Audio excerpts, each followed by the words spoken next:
भाई मुझे मत मारो, भाई मुझे मत मारो, मेरी क्या गलती है, मुझे छोड़ दो।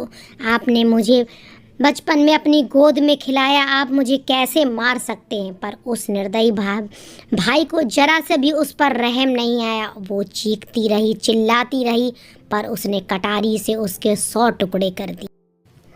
राधे राधे दोस्तों, आज हम आपको एक ऐसी कहानी सुनाएंगे जो आपको सोचने पर मजबूर कर देगी कि एक भाई अपनी बहन के साथ इतनी घिनौनी हरकत कैसे कर सकता है। उससे पहले आप नए हैं तो मेरे चैनल को सब्सक्राइब करना ना भूलें। चलिए स्टार्ट करते हैं आज की कहानी। एक गांव में एक किसान अपने परिवार के साथ रहता था। उसके एक बेटा और बेटी थी। दोनों की शादी वो कर चुका था। उसकी बहू अपनी ननद को बिल्कुल पसंद नहीं करती थी, क्योंकि वो सबकी लाडली थी और वो बहुत ही संस्कारी थी।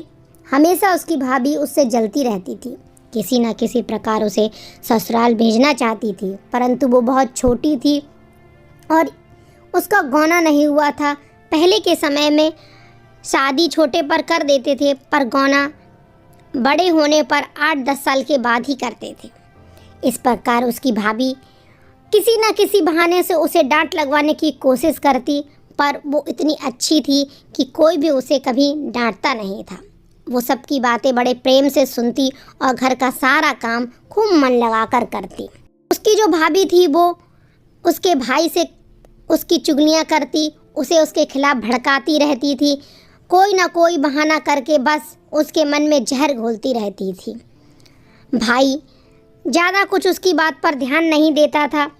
एक दिन की बात है कि वो जब सब्जी काट रही होती है तो उसकी उंगली चाकू से कट जाती है। वो भाभी को आवाज़ देती है और कहती है, भाभी भाभी मेरी उंगली कट गई है, मेरी थोड़ी मदद कर दो।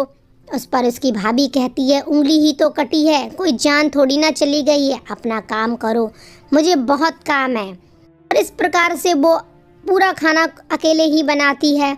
जब शाम को सब घर पर आते हैं तो खाना खाने के लिए सब कहते हैं, खाने की तारीफ़ करते हुए, वाह कितना स्वादिष्ट खाना बनाया है, किसने बनाया है।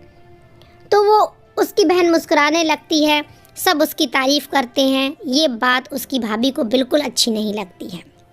जब सब खाना खा के चले जाते हैं तो उसका भाई कहता है, तुम हमेशा उसकी चुगली करती रहती हो, कुछ अकल सीख लो, वो कितनी छोटी है और कितना अच्छा खाना बनाती है। उस पर उसकी भाभी चिढ़ते हुए बोलती है, क्यों नहीं अच्छा बनेगा खाना, ने उसमें खून जो मिलाया है। उसका भाई कहता है, क्या मतलब खून? अरे सोचो, उसके खून इतना स्वादिष्ट है तो उसका मांस कितना स्वादिष्ट होगा। तब वो अपने पति के मन में लालच पैदा कर देती है मांस के प्रति और अपनी ननद के खिलाफ उसे भड़का कर कुछ योजना बनाती है। सुबह उठकर पति पत्नी दोनों आपस में देखकर एक दूसरे को मुस्कुराते हुए अपनी माँ से कहता है, माँ आज मैं खेत पर जा रहा हूँ। इस पर माँ चौंक जाती है और कहती है, बेटा सूरज कहाँ से निकल आया है? तब वो कहता है, आप माँ कैसी बातें करती हो, पिताजी की उम्र हो गई है, वो कब तक खेत पर काम करेंगे, और वैसे भी आगे चलकर सब कुछ मुझे ही करना है। माँ तो बड़ी खुश हो जाती है। वो कहती है, ठीक है बेटा, तुम खेत पर जाओ, मैं तुम्हारा खाना पहुँचा दूँगी। इस पर वो कहता है, माँ आप खाना लेकर मत आना, आपकी उम्र हो गई है और घर में और भी सदस्य हैं।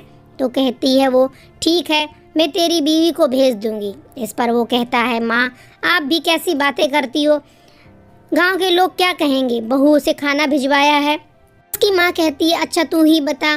तो वो कहता है, अरे बहन से कहो, वो लेकर आ जाएगा, वैसे भी वो पूरे दिन घर में काम करती है, इसी बहाने थोड़ा घर से बाहर निकलेगी, उसे भी अच्छा लगेगा। माँ खुश हो जाती है कि भाई कितना अपनी बहन से प्रेम करता है। वो कहती है, बेटा तू जा, मैं तेरे लिए खाना भिजवा दूँगी तेरी बहन से। वो वहाँ पर जाकर एक पीपल के पेड़ के नीचे बड़ा सा गड्ढा खोदता है और वहाँ बैठकर अपनी बहन का इंतज़ार करता है। तभी उसकी बहन खाना लेकर आती है और कहती है, भाई आज आप बहुत थक गए होगे, बहुत ज़ोर से आपको भूख भी लग रही हो, लो देखो मैं आपकी पसंद का खाना लेकर आई हूँ। भाई कहता, हाँ बहन बहुत तेज़ से भूख लग रही है, कब से तेरा इंतज़ार कर रहा था, जा पास वाली कुंडी से पानी भर के ला ठंडा ठंडा, तब तक मैं खाना खाता हूँ। उसकी बहन सिर हिलाकर पानी लेने चली जाती है। जैसे ही वो पानी के लिए नीचे झुकती है, उसका भाई कटारी से उस पर हमला कर देता है। वो चिल्लाती है, भाई आप क्या कर रहे हो, मुझे छोड़ दो, मुझे छोड़ दो, मैंने ऐसा क्या किया है जो आप मुझे मारना चाहते हो। तब भाई कहता है, तुम्हारे खून की 4 बूंदें भोजन को इतना स्वादिष्ट बना सकती है, तो सोचो कि तुम्हारा मांस कितना स्वादिष्ट होगा। आज मैं उस मांस को खाकर अपने आप को तृप्त करूंगा। उसकी बहन बहुत रोती है और गिड़गिड़ाती है, भाई मैं आपकी छोटी बहन हूँ, आपने मुझे गोद में खिलाया है, आप मुझे नहीं मार सकते हैं, आप मुझे छोड़ दो, आप जैसा कहोगे मैं वैसा करूँगी। वो दया की भीख मांगती रही, पर उसके भाई को उस पर तरस नहीं आया और उसने कटारी से उसके टुकड़े टुकड़े कर। आज भगवान भी ये सब देखकर रो रहा होगा कि कैसे एक भाई ने अपने बहन के टुकड़े टुकड़े कर दिए सिर्फ उसे खाने के लिए। उसने वहाँ पर आग जलाई और उन टुकड़ों को भूनकर उन्हें बड़े ही चाव से खाया और थोड़े से टुकड़े अपनी पत्नी के लिए शाम को घर लेकर गया। जैसे ही घर में पहुंचा, उसकी माँ बेचैन हो उठी, इधर उधर देखने लगी और कहने लगी, बेटा तुम्हारी बहन कहाँ गई, सुबह से वो घर पर नहीं आई है। अब भाई थोड़ा सा नाटक करते हुए कहता है, माँ बहन को तो मैंने तुरंत ही भेज दिया था, वो घर नहीं आई, कहीं चली तो नहीं गई, कहीं भाग तो नहीं गई। इस पर माँ कहती है, तुम्हें शर्म नहीं आती, अपनी बहन के बारे में ऐसा बोलते हो। वो कहता है कि तो माँ कहाँ चली गई, बताओ, आप ही बताओ, मुझे तो आजकल उसके लक्षण कुछ ठीक नहीं दिख रहे थे। माँ रोने लगती है और कहती है, बस करो, अपना मुंह बंद रखो, अपनी बहन के बारे में ऐसे शब्द दोबारा मत निकालना। भाई नौटंकी करता है और दोनों पति पत्नी कमरे में चले जाते हैं। वहाँ जाकर वो अपनी पत्नी को मांस के टुकड़े दिखाता है और उसे खाने के लिए देता है। दोनों ही आराम से बैठकर उसे खाते हैं। उसे अपने किए पे जरा भी पछतावा नहीं था और आज उसकी भाभी तो बहुत ही सुकून भरी आहें ले रही थी। वो तो आज चैन से सोएगी, उसकी ज़िंदगी का कांटा जो निकल गया था। सांप भी मर गई और लाठी भी नहीं टूटी, ये कहावत यहाँ पर सटीक बैठ रही थी। माँ बाप रात भर रोते रहे, इधर उधर खोजते रहे, पर दोनों पति पत्नी आराम से सोते रहे। सुबह उठकर वो कहने लगा, माँ कुछ खाने को है दे दो, मैं जा रहा हूँ। उसकी माँ कहती है, बहन का पता नहीं है तुम्हें, सिर्फ खाने की पड़ी है। इस पर दोनों पति पत्नी झल्ला जाते हैं और कहते हैं, वो भाग गई होगी किसी के साथ में और उसे ससुराल मत भेजो, मैंने कब से कहा कि उसका गौना कर दो। इस पर उसके माँ बाप कहते हैं, तुम्हें लाज नहीं आती अपनी बहन के बारे में ऐसे शब्द बोलते हुए। उसकी पत्नी कहती है कि इसमें गलत क्या कह रहे हैं, वो सब सही तो कह रहे हैं, हम आपके साथ अब नहीं रह सकते हैं, हम अपना अलग घर बसाना चाहते हैं। और दोनों ये कहकर अपना सामान लेकर अलग रहने के लिए चले जाते हैं। आज वो मन ही मन बहुत खुश थी कि उसने अपनी ज़िंदगी का वो कांटा निकाल दिया जिसे देख देख कर वो जल कुड़ रही थी। इधर माँ बाप की हालत बद से बदतर होने लगती है और समय बीत जाता है। पीपल के पेड़ के नीचे आज वहाँ पर एक बांस का पेड़ निकलने लगता है। जो भी उस बांस के पेड़ के पास से गुजरता उसे एक मधुर धुनी और गाना सुनाई देते। लोग डर जाते और वहाँ से भाग जाते। एक दिन एक बढ़ई वहाँ आता है और वो बांस के पास खड़ा होकर सोचने लगता है कि इस बांस को काट कर मैं इससे अच्छी सी बांसुरी बनाऊंगा और उसे बाज़ार में बेचूं और बहुत सारा धन कमाऊंगा। वो बांसुरी को बनाने की इच्छा से बांस के पेड़ को काटता है और एक सुंदर सी बांसुरी बनाता है। तभी एक वहाँ से साधु निकलता है और उसे देखकर वो कहता है कि ये बांसुरी तो बहुत सुंदर है, इसे तू मुझे दे दे। इस पर बढ़ई कहता है, क्यों मैं आपको दे दूँ, मैं इसे बाज़ार में बेचूंगा तो मुझे बहुत सारा धन मिलेगा। इस पर साधु कहता है, तुम मेरे पास जितना भी सामान है सब ले लो, ये पैसे भी ले लो, सब कुछ ले लो, पर ये बांसुरी मुझे दे दो। बढ़ई सोचता है कि इतना सब कुछ तो मिल ही रहा है, चलो इसको बांसुरी दे देता हूँ, और वो बांसुरी साधु को दे देता है। साधु बांसुरी लेकर बहुत खुश होता है। वो सोचता है कि इसे बजाऊंगा और घर घर जाकर भिक्षा मांगूंगा तो बहुत सारी भिक्षा मिलेगी। यही सोचकर वो गांव की तरफ चल देता है और रास्ते में बांसुरी बजाने लगता है। तभी बांसुरी से आवाज़ आती है, भाभी ने मारा, भाई ने मारा, दोनों ने मिलकर खाया, माँ बाप रोए सरासर। ऐसी आवाज़ें सुनकर साधु डर जाता है और बांसुरी को दूर फेंक देता है। बांसुरी में से आवाज़ आती है, आप मुझसे मत डरिए। तब साधु उस बांसुरी को उठाकर पूछता है, आप कौन हो? तो वो सारी कहानी बताती है और कहती है, मुझे मेरे गांव ले चलो, मैं अपने माँ बाप को देखना चाहती हूँ। साधु गांव जाता है और उसके घर के पास जाके ही वो बांसुरी बजाता है। जैसे ही वो बांसुरी बजाता है, बांसुरी से आवाज़ आती है, भाभी ने मरवाया, भैया ने मारा, दोनों ने मिलकर खाया, माँ बाप रोए सरासर। ऐसी आवाज़ सुनकर उसकी माँ दौड़ती हुई आती और कहती है, साधु जी ये तो जानी पहचानी आवाज़ लग रही है। तभी साधु कहता है कि ये आपकी बेटी की आवाज़ है। और बांसुरी कहती है, माँ।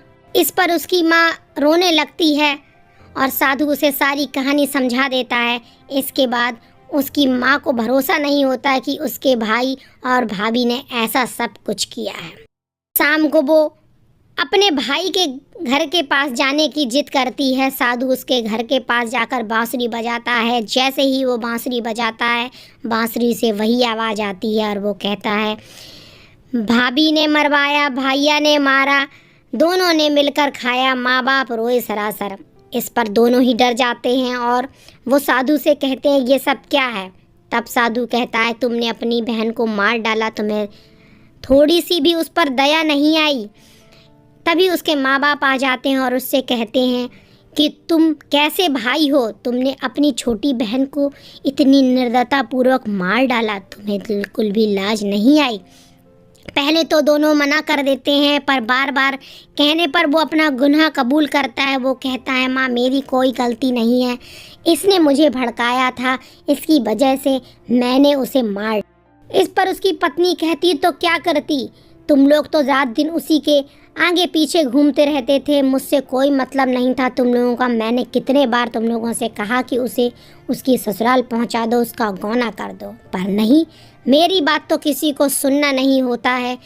मुझे उससे जलन होने लगी थी। जब देखो तो बिटिया बिटिया और बहन बहन करते मेरे कान सुनकर ये सब थक गए थे। मेरे कानों से उसके नाम को सुनते ही खून गिरने लगता था। मैंने बस उसे हटाना चाहा था अपनी ज़िंदगी से, पर मारने के लिए आप लोगों ने मजबूर किया। अगर आप लोग उसकी विदा कर देते तो वो मारी नहीं जाती। इस पर उसके माँ बाप कहते हैं कि तेरी जैसी बहू पाकर हमारी ज़िंदगी नरक बन गई है।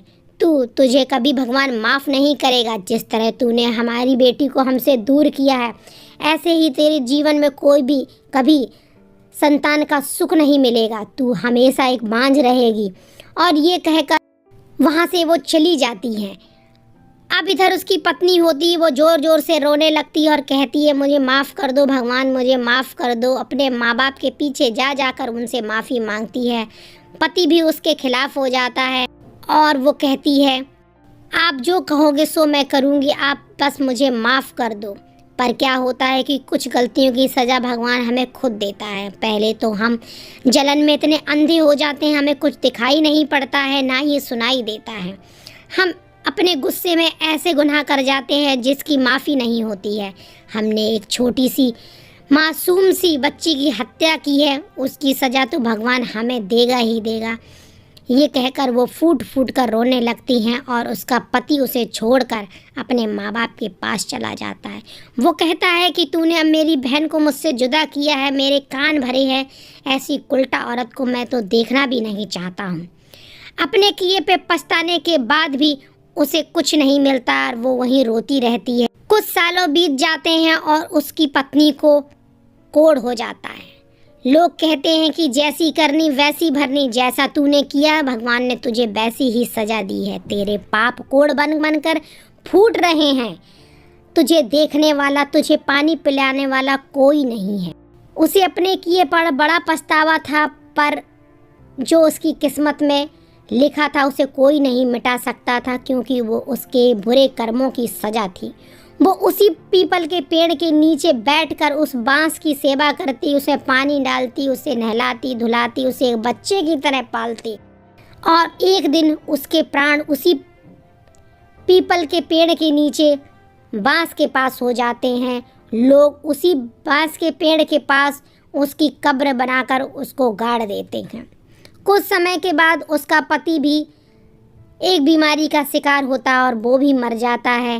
अंत तक वो दोनों अपनी दयनीय स्थिति को कोसते रहते हैं और उस दिन को, जिस दिन उसकी बहन ने उसे वो खून भरा खाना खिलाया था, अगर वो उस टाइम उसकी मदद कर देती तो ये दिन उसे देखना नहीं पड़ता और ना ही ये घटनाएं घटती। पर हम अपनी जलन और अपने इस दुष्ट व्यवहार के कारण अपने जीवन को खुद ही नरक बना लेते हैं। ये यहाँ पर सीखने वाली बात ये है कि हमें भगवान जो दे रहा है हम उसी में संतुष्ट होना चाहिए। किसी से जलना या किसी के लिए बैर की भावना रखना गलत है। दोस्तों, हमारी कहानी यहीं पर समाप्त होती है। आपको ये कहानी कैसी लगी, अच्छी लगी हो तो लाइक, शेयर और कमेंट करना ना भूलें।